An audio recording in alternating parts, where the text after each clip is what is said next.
বৃষ্টির দিনে না রাইড করা অন্য লেভেলের এক প্যারা।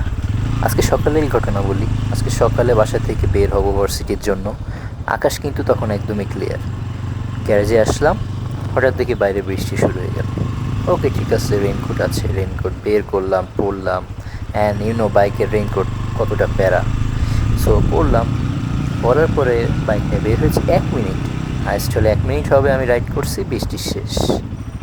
বৃষ্টির শেষ লিখলে না, রোদ উঠে গেছে অ্যান্ড আবার গরম লাগা শুরু হয়েছে। সো আবার আমাকে রেনকোটটা খুলতে হলো, ব্যাগে রাখতে হলো, দেন রওনা দিলাম।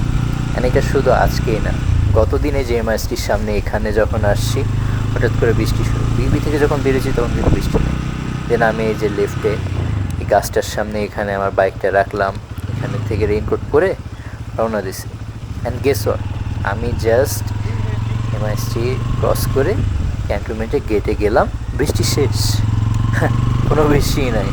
অ্যান্ড অফিস আমার এখান থেকে বেশি দূর না, 5 মিনিটের দূরত্ব, বাট এর মধ্যে আমার রোদও উঠে গেছে। সো বৃষ্টির দিনে এই যে ভাই, রোদ বৃষ্টির যে খেলা, এটা যে কি প্যারা বাইকারের জন্য।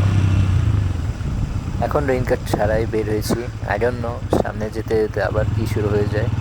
অ্যান্ড বৃষ্টির মধ্যে রাস্তা তো পিচ্ছিল থাকে, সো বাইক আসলে এইভাবে স্পিডে চালানো রিস্ক। অ্যান্ড আমি sensible rider, to be honest.